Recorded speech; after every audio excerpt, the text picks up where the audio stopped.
Bleeding purple and gold. From the heart of Los Angeles, this is the LakersNation.com podcast with your host, Trevor Lane. Welcome to today's show. We have entered the dog days of the Lakers off season. The calendar is just about to turn to August, and now is the time to reflect back and take a look at just what Magic Johnson and Rob Pelinka have been able to accomplish. As always, this show is powered by CLNS Media, and today's episode is brought to you by Harry's Razors. Go to harrys.com/Lakers for a fantastic deal on razors, as well as Casper Mattresses. Go to casper.com/Lonzo2 for the best night's sleep you will ever have. For today, I've brought in Lakers Nation's Hannah Kulik to help me grade the Lakers off-season moves. Hannah, thanks so much for coming on. Thank you so much, Trevor, for having me. I always love being on the podcast. It's always a good time, or at least we try to have a good time here. Yes, well, I always have a great time, so very happy to be back on. So this offseason has been pretty eventful. I mean, I just wrote up a piece for our site for Lakers Nation all about the offseason and all these different moves that have been made. It's been surprisingly action-packed for a summer that we were kind of expecting to not be all that interesting, really, right? Yeah, it's very rare that you see all these star players leaving their team. This was definitely a very interesting offseason. It's something that we might touch up on. I'm thinking a little bit later on, so I don't know if I want to go too into it now, but just kind of going back to how the Lakers really stayed true to the word, how they wanted to remain and get a big free agent next year. I don't know if that was maybe the smartest thing going forward, just because, like you said, this is very rare for all these players to be leaving their teams. But we'll probably discuss that a little bit later on, so I don't want to get too into it too early. But yes, this has been a very interesting offseason for sure. Yeah, it definitely has. And that's actually the first thing I wanted to bring up here is the Lakers' plan heading into this offseason. I mean, Magic Johnson and Rob Pelinka have not been shy about telling everybody exactly what the plan is with the Lakers. With other teams, they're somewhat secretive and they try to keep their plans to themselves. And eventually through their moves, you kind of get a feel for what it is that they're trying to do. But for the Lakers, they've gone right out and told everybody, hey, we're aiming for the summer of 2018. We want cap space for that summer.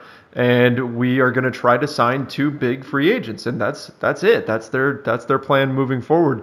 Do you agree with that plan? I mean, they definitely executed according to that plan, but do you agree with going that route? In the beginning, I did agree with it. However, after seeing how this offseason has really played out, when we're seeing big-time players like Jimmy Butler and Chris Paul and Gordon Hayward and just a ton of big-name players leaving their teams, that usually is something that doesn't happen. So I don't know if holding out for 2018 was the best decision, because who knows if Paul George is going to want to leave, if LeBron James is going to want to leave. And that's kind of who we've put all of our chips in the basket for. And who knows if they're going to leave. It's very possible that they do, but it's also very possible that we go away with 2018 free agency getting nothing. So you just never know. I don't know, looking back on it, if it was the smartest decision. So there is definitely a big part of me that wishes we would have gone a little harder after some of these guys. But in the end, we just have to kind of wait and see. Right. You hit the nail on the head. And you mentioned that we don't know if we're going to get these players. And that's sort of been the Lakers' MO for the past few seasons, at least under Mitch Kupchak and Jim Buss. Prior to spending all of that money on Timofey Mozgov and Luol Deng, they were known for hoarding their cap space, hanging on to it, and going after the big stars. And they couldn't land them. And now we've got Magic and Pelinka who believe that they will be able to land these guys. And I guess you're right. I mean, we won't really be able to judge this plan one way or another until the summer of 2018 has come and gone and we know whether or not they got somebody. I mean, if they get LeBron James and Paul George, then this is a huge success. And if they don't, then, I mean, I don't know. Then we're going to have to probably reevaluate the way we see all this. But, of course, that leads us into really our first big topic here, our first big move of the summer that we need to take a look at, and that's the D'Angelo Russell trade. There's still a lot of people who are upset about this, but the trade was D'Angelo Russell and Timofey Mozgov for Brook Lopez and the 27th overall pick, which ended up becoming Kyle Kuzma. Now, my question to you, Hannah, is given how well Kuzma played in Summer League, how dominant he was and him winning the MVP of the championship game. Does that change your opinion at all of this trade?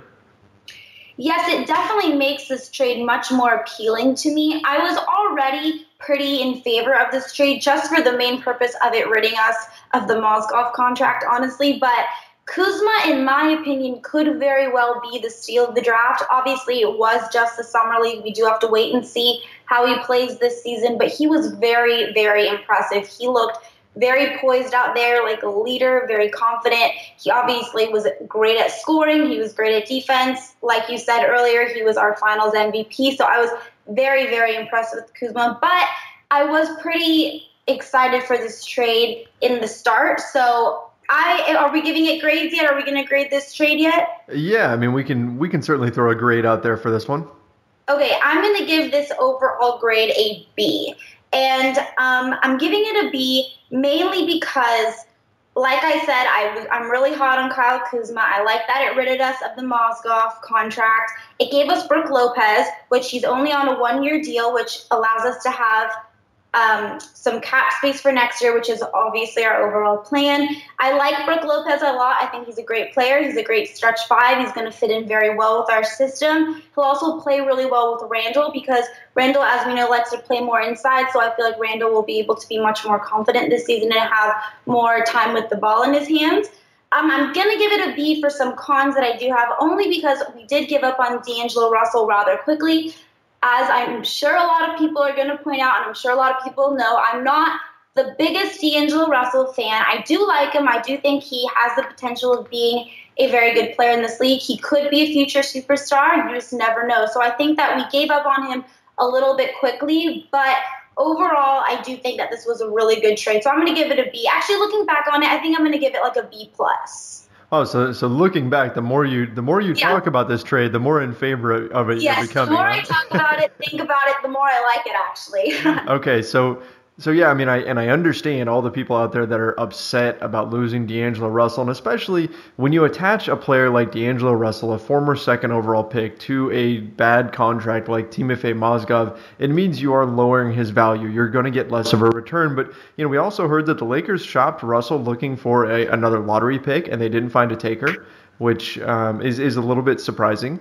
And so they ultimately decided to use him to move Mozgov. This is, like we mentioned earlier, this is another move where we won't really know how successful this is until the summer of 2018 is come and gone, because this was to free up cap space for that summer. But that being said, I mean, Brook Lopez, as you mentioned, is a phenomenal player. I'm so excited to see what the Lakers offense is going to look like with him spacing the floor out there. I mean, Julius Randle had so many times where he drove to the basket and then he's got a secondary defender collapsing on him and causing all kinds of problems. Going to be really tough to do that when that secondary defender is all the way out at the 3-point line with Lopez. And of course, Kuzma with the 27th pick. I've seen a lot of people online saying that, hey, the Lakers probably could have gotten Kuzma at 28. So Kuzma, maybe you don't factor him into this trade. I don't know. I still consider him part of it. And if you're looking at this as Lopez and a young up-and-coming player like Kuzma who had instant chemistry with Lonzo Ball, it's just summer league, but still, man, this isn't a bad deal. I don't mind it one bit. I'll give it I'm going to go B- just to be a little bit conservative because I'm not sure what it's going to look like long term. If D'Angelo Russell goes and blows up this season for the Nets like I think he will, and then Brook Lopez looks his age and he doesn't have a great season, and then the Lakers don't land anybody next summer, obviously that's all worst case scenario, and then this kind of looks pretty bad for them. So for right now, I'll say B- just to be a bit on the conservative side. But I think there's a lot of potential here for this to wind up being a very good move for the Lakers. Now let's move on here and let's talk draft. Now, we already did a whole show breaking down each and every one of the draft picks. So let's just talk overall. Hannah, this was Magic Johnson and Rob Pelinka's first crack at the NBA draft. How do you think they did? I'm going to give the Lakers draft an A. I was very impressed by all of the picks we got. Obviously, Lonzo Ball, we've all gone into, extreme, detail with him. He's going to be an amazing player. We saw it in Summer League. It's very obvious he's a very special player. He's going to have an immediate impact with the team. So I'm extremely, extremely excited about Lonzo Ball. Like we've already mentioned, Kyle Kuzma was someone that I was very excited about when they drafted him. I know a lot of people wanted the Lakers to get Jordan Bell, but I was still pretty excited about Kuzma. And we saw in the Summer League, even though it was just the Summer League, he really lived up to his potential, and he played amazing, in my opinion. He was probably one of the highlights of the Summer League for me, besides Lonzo Ball, obviously. I was expecting that from Ball, but Kuzma was a very exciting surprise. And Josh Hart, I'm going to give an A as well. I love Josh Hart. It was very unfortunate that he got hurt in that first game and he wasn't able to play really for the rest of the Summer League. But in that first game, he did have 15 points and he looked like a leader out there. And that's something that I think Josh Hart is really going to bring to this team. He's going to be a great leader. Everyone really, really loves him. And I also think Thomas Bryant is a guy that's going to be really good as well. We saw Zubac struggled a little bit in Summer League, and I'm sure Bryant is going to spend a majority of his time this season in the G League with the Lakers, but still it is nice to have that option if Zubac doesn't get his game a little bit better. So overall, I was very impressed with the Lakers, and I'm going to give them an A for this draft. All right, so before I give them my grade, I got to stop for just a second here because we got to talk about Harry's Razors, who was kind enough to sponsor our show. I use Harry's Razors every single day. They are absolutely phenomenal quality. I just love them. I mean, as soon as I got their kit in the mail and opened it up, it's just a fun experience, which, I mean, you usually don't think of shaving as like something that's fun, but their entire kit has all these kind of witty little things in it, and the quality of the razors is so great that it just blew away anything I had ever used before. I mean, they're all about being a great shave at a fair price, and that's why they've got 3 million guys that are using Harry's Razors right now. And in fact, they've been kind enough to extend a special offer to Lakers Nation podcast listeners in order to claim a free trial offer from Harry's, which is a $13 value for free when you sign up. All you have to do is cover shipping, and you get their free trial set, which includes a weighted ergonomic razor handle, 5 precision-engineered blades with a lubricating strip and trimmer blade, which is very useful, a rich lathering shave gel, and a travel blade cover, which that travel cover came in handy every single day when we went to the Las Vegas Summer League. It was absolutely great to have that. Get that free trial set. It is definitely worth it. Just go to harrys.com/Lakers. All you got to do, go to harrys.com/Lakers. Super easy to remember. Go to harrys.com/Lakers. You will not regret it. Now, as far as my take on the Lakers draft, I think, like you mentioned, Hannah, I think they hit it out of the park. I thought it was just a phenomenal draft. Going into the draft, I was a Markelle Fultz guy. I was one of those people that was saying, man, I like Lonzo Ball, but I kind of hope the Lakers wind up with Markelle Fultz. I don't know. I'm starting to flip-flop on that now that I've seen what Lonzo can do out there. And here's the thing. This is what really gets me about how successful they were in this draft. You look at these picks they made. You've got Lonzo, right? So he's the new foundation that you're building around. Kyle Kuzma, Josh Hart, Thomas Bryant. These are all players that not only are excellent talent, that have a great work ethic, that fit the mentality, the type of player the Lakers are looking for, but they also fit with Lonzo Ball. Kyle Kuzma had instant chemistry with Lonzo. How many times was he sprinting down the floor and Lonzo's throwing touchdown passes to him in the Summer League? Josh Hart is the exact kind of defender you want next to Lonzo Ball on the court, plus he brings that three-point shooting ability. Thomas Bryant runs the floor better than just about any big man his size, and he can stretch the floor too. He can hit threes. He's like a young version of Brook Lopez in that regard. So I'm blown away that not only did they get talented pieces, but they got pieces that fit. So absolutely, I give the Lakers an A on their draft, unquestionably. I just think they did an incredible job. I don't know, Hannah, am I going too far here, or is my excitement over the Lakers draft justified?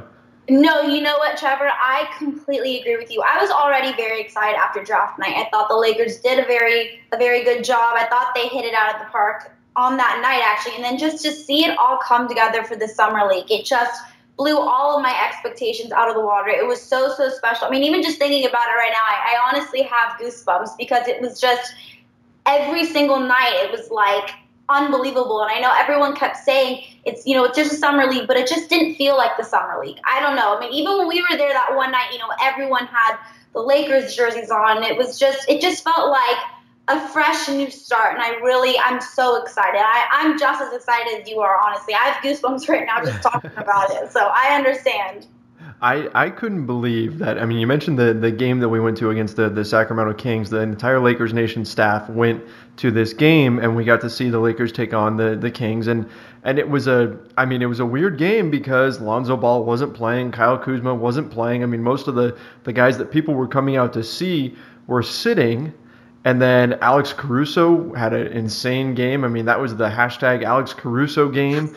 And it ended up being just a phenomenal performance. The Lakers end up winning and just this huge thrilling game. But then afterwards, this is what really got me, Hannah. Afterwards, they're talking to Alex Caruso about the passing and ball movement, and he credits Lonzo Ball, who wasn't even on the floor at the time.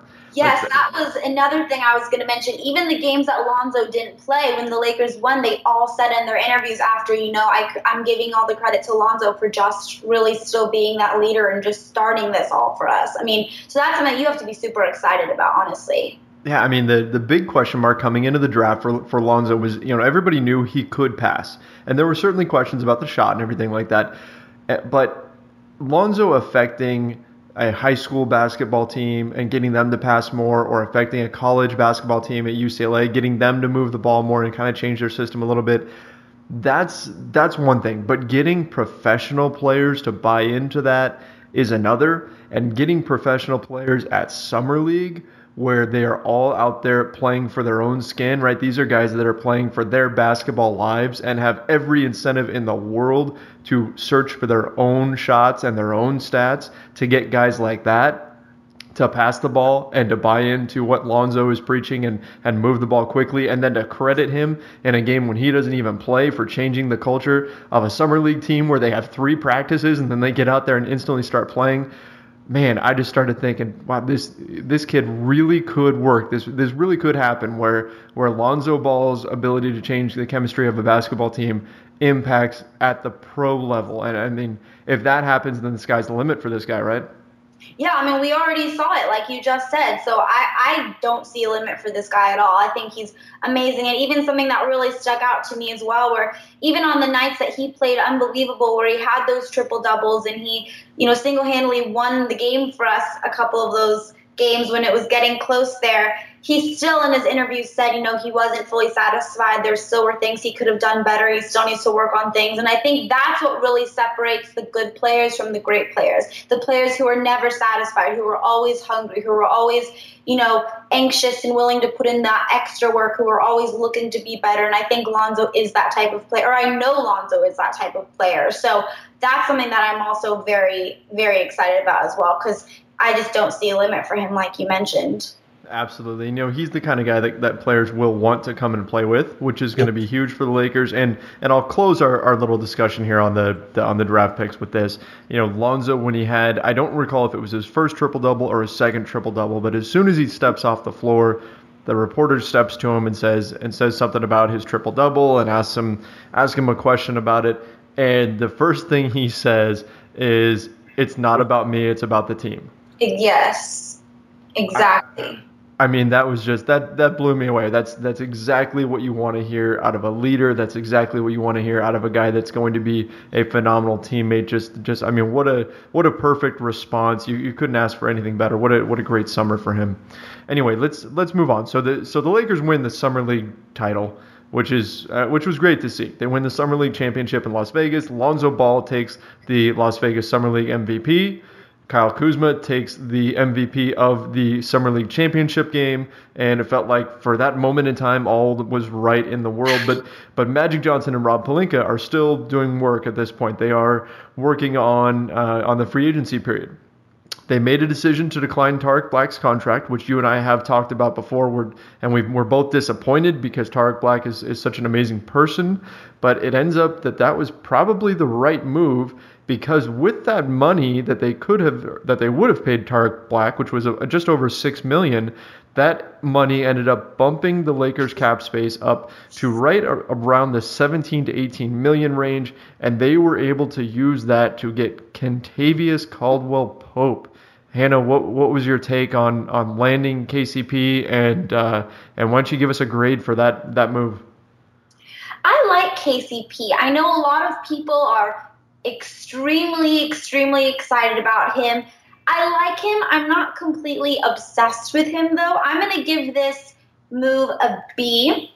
I'm giving it a B because I do think that he does have a lot of upside. I think this is definitely beneficial for the Lakers. It definitely plays in with their plan to wait for 2018 free agency, and it frees up cap space. And in this year, they get a really good player who's going to be able to play great along with Ball, who brings a great defensive energy, especially in that backcourt. So that'll kind of give Ball a little bit of leeway there.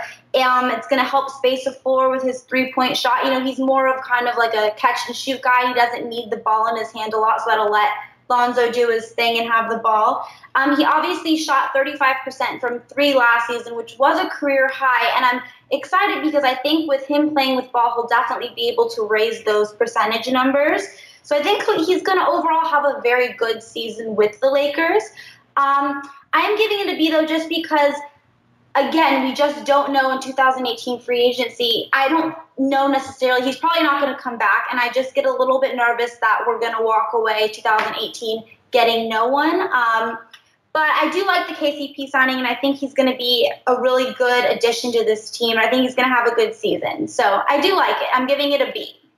So, yeah, you bring up a good point there, because it's a little bit strange. It's a weird spot to be in, because now the Lakers have two starters in KCP and Brook Lopez, and maybe even a third in Julius Randle, depending on how things go with his contract, where if things go according to plan, they aren't on the team next year, which is a bit strange, I guess. But I mean, KCP, he's got an $18 million deal. You've got Brook Lopez, his deal pays him right about $20 million. So I mean, realistically, they're going to have pretty high cap holds. And if the Lakers are going to go sign a guy like Paul George or LeBron James, this isn't the old NBA where you can just wait to sign your guys and then sign them and then sign, KCP back and Lopez back using the bird rights, because it doesn't work that way anymore with the cap holds and everything. The cap holds make it so you can't really do that. So unfortunately, if the Lakers land the superstars that they want, that means that these guys are not going to be with the team anymore, and they were the kind of the big additions of this summer.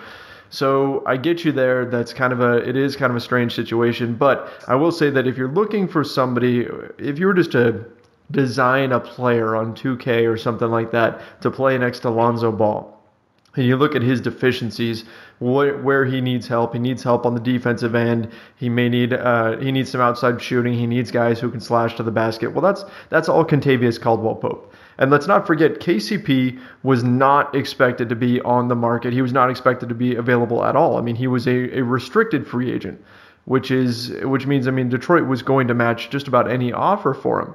So the Lakers, in order to get KCP, would have had to offer up a huge long-term deal, which they obviously weren't going to do. And then something happened, something rather fortuitous.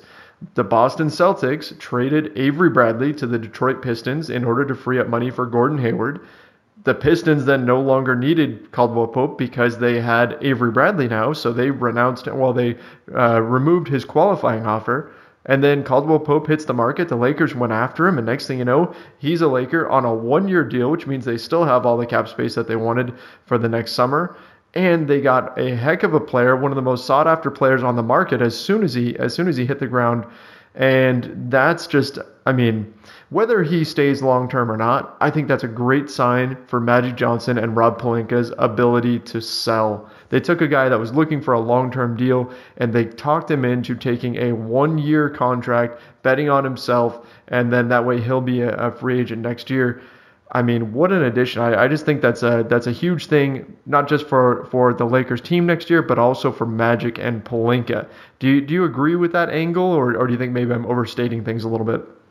No, I definitely see your points for sure. I mean, if he has a good season with the Lakers, which I'm sure he will, playing alongside Ball, it's only going to highlight his strong suits.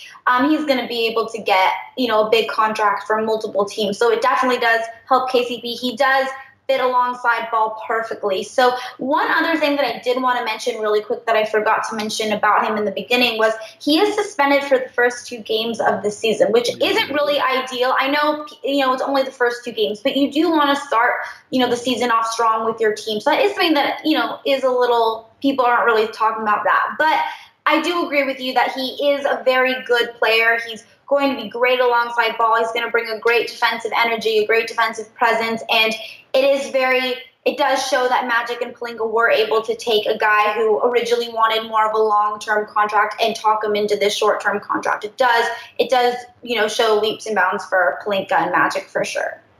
Well, let's pause for just a moment here because I've got to talk about Casper and Casper's mattresses. Now, I can say I actually just got one of these, and it's awesome. I already love this thing, but Casper has mattresses that get delivered directly to your door.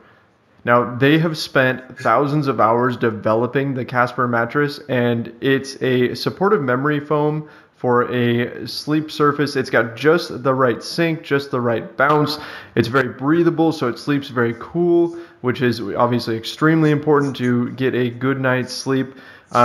This thing has over 20,000 reviews and an average of 4.8 stars on Casper's reviews online. They have free shipping and returns, so if you don't like it, you can always send it back. You can actually try the Casper mattress for 100 nights risk-free, which is insane. They'll give it to you for 100 nights to try risk-free. You can send it back. They'll pick it up and refund you everything. You don't lose anything on it. It's designed, developed, and assembled in the United States, which is just awesome. And this thing shows up right at your door. It shows up in a box about the size of like one of the larger mini fridges. I actually have a mini fridge. It's about the same size as this box. I was shocked.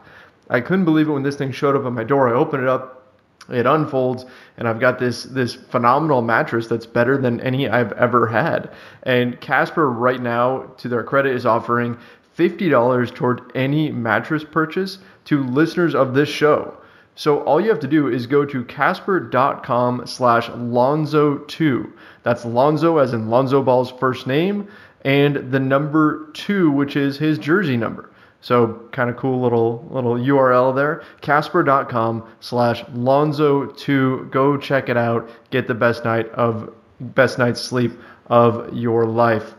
Now, finishing up this chat about KCP, Corey Hansford and I, the other day, actually it was a couple weeks ago, we were talking about this whole situation and how he could leave after this season, just like Brook Lopez might.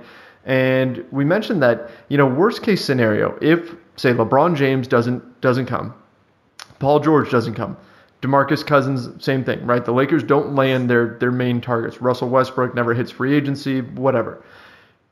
KCP and Brook Lopez could end up being fallback options, right? If these guys really play well for the Lakers this season, KCP in particular, if he really makes the leap and proves himself to be the perfect fit alongside Lonzo Ball, which isn't completely outside the realm of possibility, maybe they end up being the fallback that the Lakers end up signing him long-term in lieu of being able to add a Paul George or somebody like that. Would you be okay with that, Hannah? Or if that situation occurred, would you be more in favor of just rolling over the cap space to the summer of 2019 and chasing true superstars that summer? I don't know. That's kind of tricky because I don't want to keep getting into this game where we're just like, okay, next year is going to be the year. No, next year, and just keep going that, because then before you know it, it's going to be 10 years. We have no one, and it's just going to be a disaster. So, I mean, I guess worst case situation happens. We bring back KCP. It's definitely not ideal, in my opinion. I would much rather us get Paul George or LeBron James or DeMarcus Cousins or someone of that nature. But, worst case scenario, bringing back KCP and Brook Lopez, if they do prove to, play well with the team, which I think they are. I'm not concerned about that at all, honestly. Then I think that is definitely a good plan B, plan maybe even C, but definitely not ideal in my opinion. Okay, so one thing, and I think KCP is a big addition to the team. Yeah, he's out those first 2 games, but I'm excited to see what he does out there with the Lakers, especially the defensive end. They really need help there.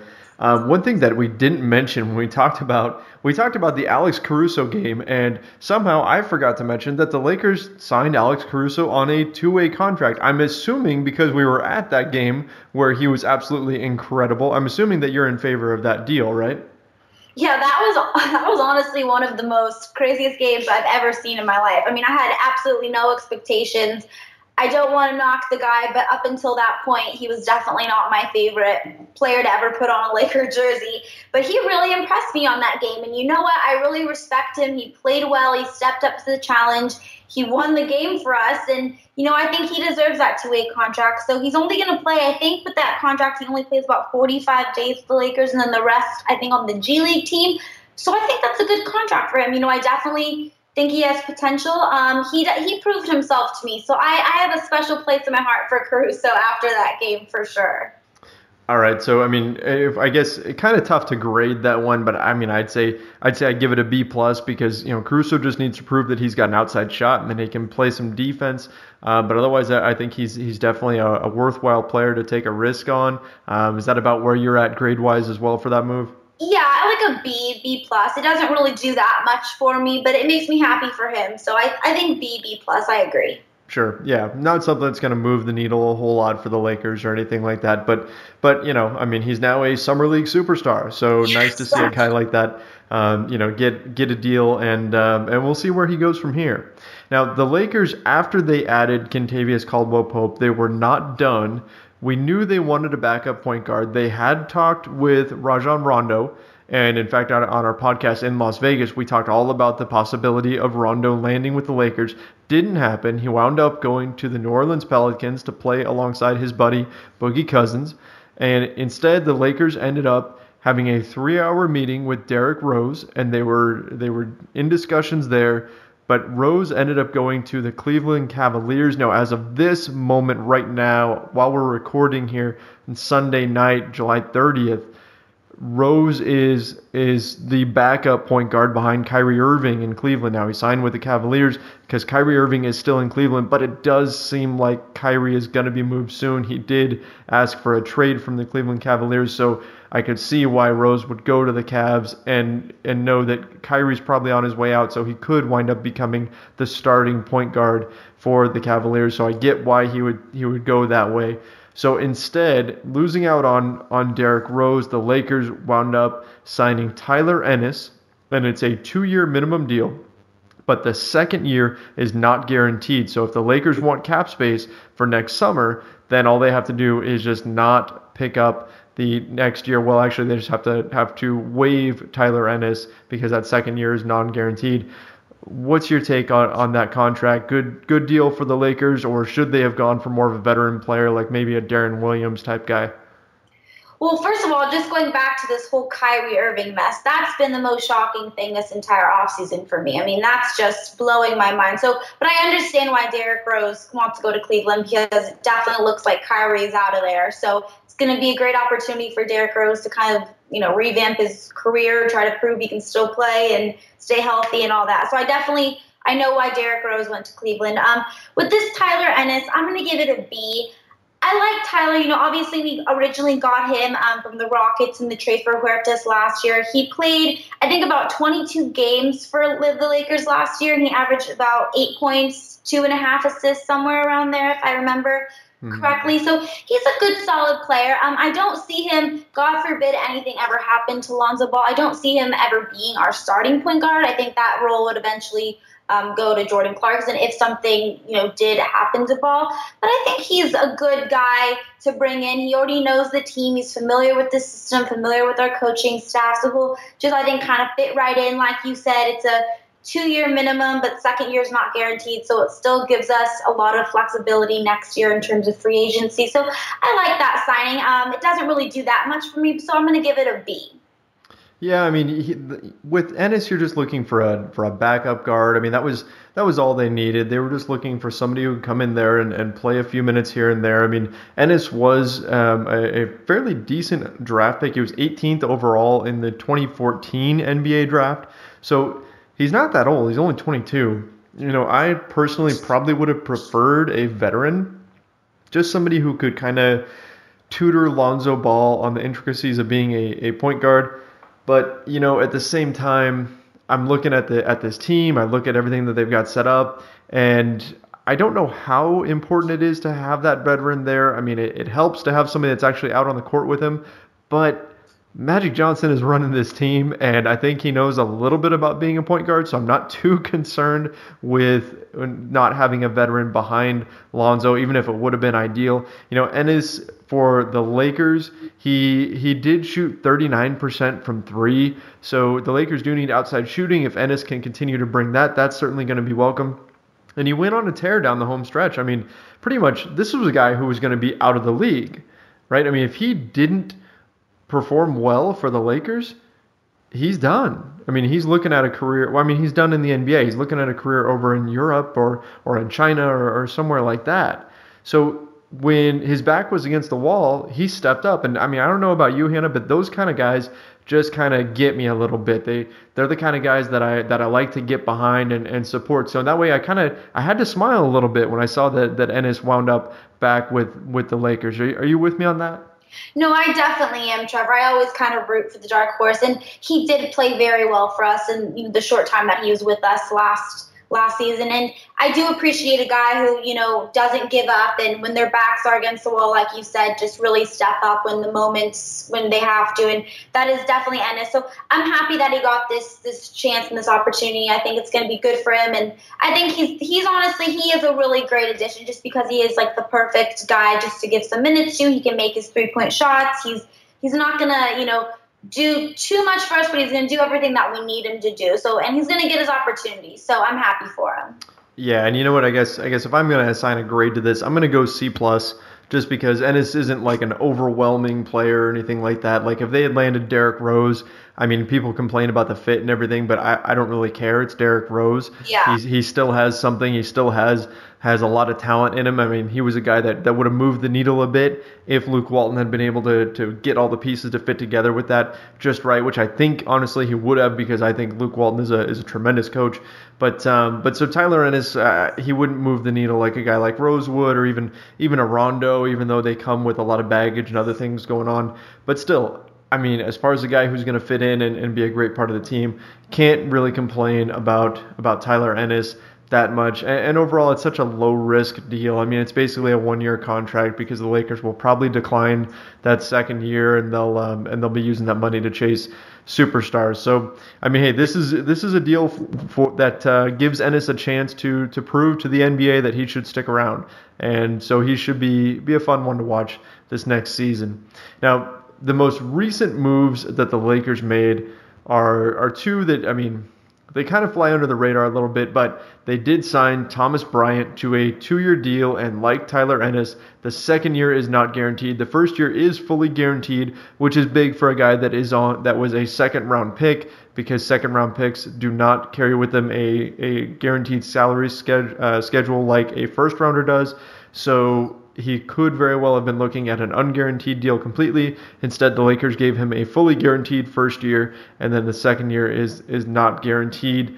Any concerns here, or was this just the deal that had to get done and we move on? Yeah, no, I like Thomas Bryant. He played well in the summer league. He obviously, definitely needs some more experience. I think he's going to spend a lot of time down in the G League, but I did like what I saw from him. He's going to fit in well with the system. He's able to knock down some threes. He's obviously a big, tough guy, big defender. So I like him. I think he's going to spend a lot of time down in the G League, though. But, it doesn't do too much for me, but it just was something that, like you said, needed to get done. So. Yeah, so probably, again, you're looking at, I guess I go B-. Like, I would have been a bigger fan of this deal, and I'm a fan of it. I like Thomas Bryant. I like the fit. I love that he's a big man that can run the floor. I mean, he really does motor up and down the floor very, very quickly. So as a backup big man who's playing with Lonzo Ball, that's something that's pretty critical.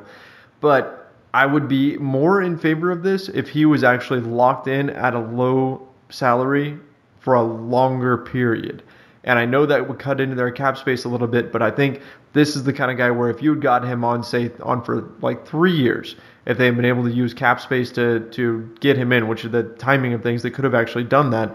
If they had got him in for 3 years at a very, very low contract and made like the last year non-guaranteed or something like that, I would have been in favor of that sort of thing, just in case he does really blossom. Then you've got a guy on a very, very small deal that is providing something for your club. And it's guys like that can really make a difference. When you get those guys that are on a contract that makes them underpaid, I mean, it's not the best thing for the player, and so agents don't like signing those deals, but it can be very, very beneficial to the club. So anyway, I go B- just because, it's probably going to end up being a 1-year deal for him. Second year, they may end up picking it up if he really shows a lot. But like you said, he'll play a lot in the G League, and we'll kind of see what becomes of Thomas Bryant. But I've got high hopes for him.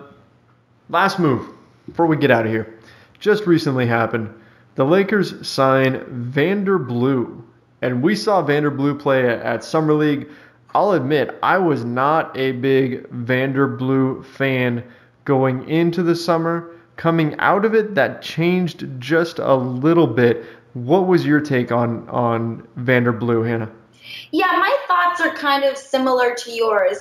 I wasn't that big of a fan of his. He played very well in Summer League, and he definitely, scored a lot of points and stuff for us. He's not someone that, in my opinion, and I know there are going to be a bunch of people who are going to disagree with me, but in my opinion, he didn't really, really stand out that much to me in Summer League. But he's just going to come during training camp, and we'll see. He very well could be that 15th person on the roster for the Lakers. He does shoot the ball well, which is, of course, what the Lakers are always looking for.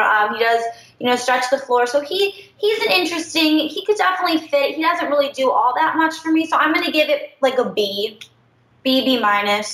Yeah, I mean, this is a make good contract. Only $50,000 of it is guaranteed. So I mean, it's basically a training camp deal. Vander could wind up sticking with the team. We have seen players like last year, Thomas Robinson, who ended up sticking with the team after performing well in training camp, and then in preseason he ended up staying with the team all season. So Vander certainly could do that, but with only $50,000 guaranteed, the Lakers are not married to this guy at all. They could get rid of him in an instant. He was the D League last year. It was D League. This year it's going to be G League. But he was the D League MVP, and I mean that says something for the defenders. He's bounced around a little bit. He's kind of always been right there on the cusp of being an NBA player. And I will say this: I was on Twitter earlier today, and Chris Martin Palmer of Spectrum Sportsnet posted some videos of Vander working out, and apparently right now he is actually doing 3-a-day workouts that include pool workouts to try to work on his vertical. He's doing ball handling workouts, all kinds of stuff. This is his shot. We talked about Tyler Ennis and him stepping up and everything. Vander is kind of in the same situation. So heading into the Summer League, I just, he's a little one-dimensional and he gets tunnel vision a lot, but I saw some growth. I mean, I don't know if you saw this too, but I noticed that he was starting as the Summer League went on. He started to look for that extra pass a little bit more, where he wasn't just looking for his own shot, and that gives me some hope that maybe he could be someday a rotation player or a guard to come in off the bench at some point. I don't know. What do you think? Can he up his passing game to the point where maybe the Lakers might be able to use him? Yeah, I definitely noticed that too. He definitely improved on his passing, and he wasn't looking to just, take the shots. He was definitely becoming more of, I guess, a team player as the Summer League went on. And, also something that could have knocked him a little bit for me was I was just so focused on Ball and on Kuzma, and, it just kind of overshadowed him a little bit for me. So I am happy that he's able to come in, for training camp and get a chance to kind of reprove himself and get that opportunity, because I do think he definitely does have potential, a lot of potential. So yeah, I mean, he does, and he can score the basketball, and he's going to get his shot. And being a guy who has worked hard in the D League for a few years now, it's good to see that he's going to get an opportunity, and got to wish him the best, and hopefully things go well for him.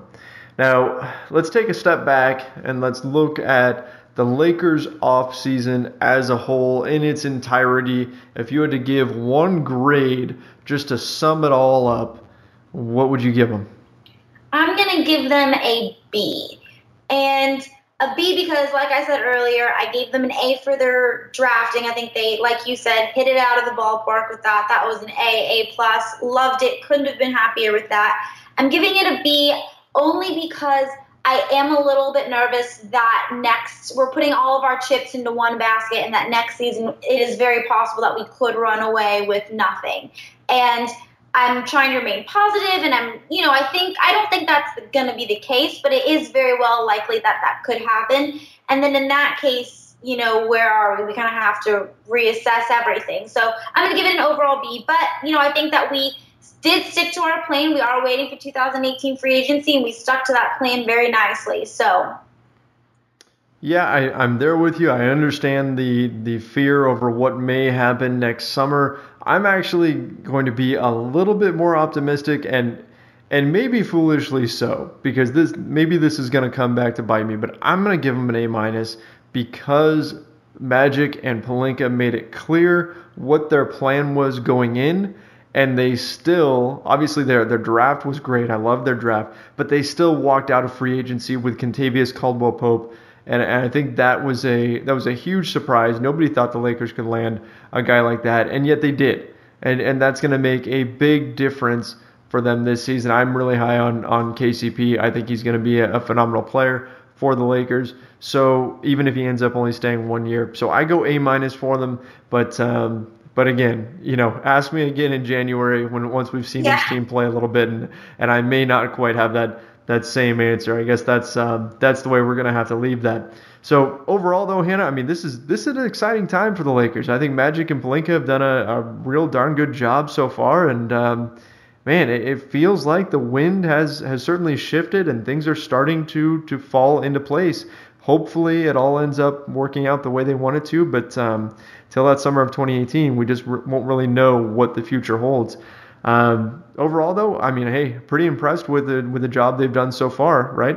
Extremely, and I mean, if it's even half as entertaining as Summer League was, we're in for a great season because that was pretty special. And after that Summer League was over, I was ready for a parade in LA again, but got a little ahead of myself. But I'm definitely very excited about this season. That we have a ton of potential. It's, like you said, it's a fresh new start, and it's the future, and the future is now, and I'm very excited. I can't wait. I'm counting down like the seconds till training camp. Yeah, unfortunately, we've got about a month and a half wait until training camp, and it's gonna be tough. But Hannah, between now and then, we'll have to have you come on the show again because, of course, we're going to be commiserating over how long it's been since we've seen Lakers basketball. Yes, anytime you want me on, I am here. Well, thanks a lot. Certainly appreciate your time. Everybody, that was Hannah Kulik, Lakers Nation editorialist, phenomenal writer, does a great job for the site. Make sure that you go look her up on Twitter, always throwing out some great Lakers takes. That's going to about wrap things up for us today. As always, you can find us on iTunes, Stitcher, TuneIn, the CLNS Media app, and of course, LakersNation.com, where we try to be a one-stop shop for all things Lakers.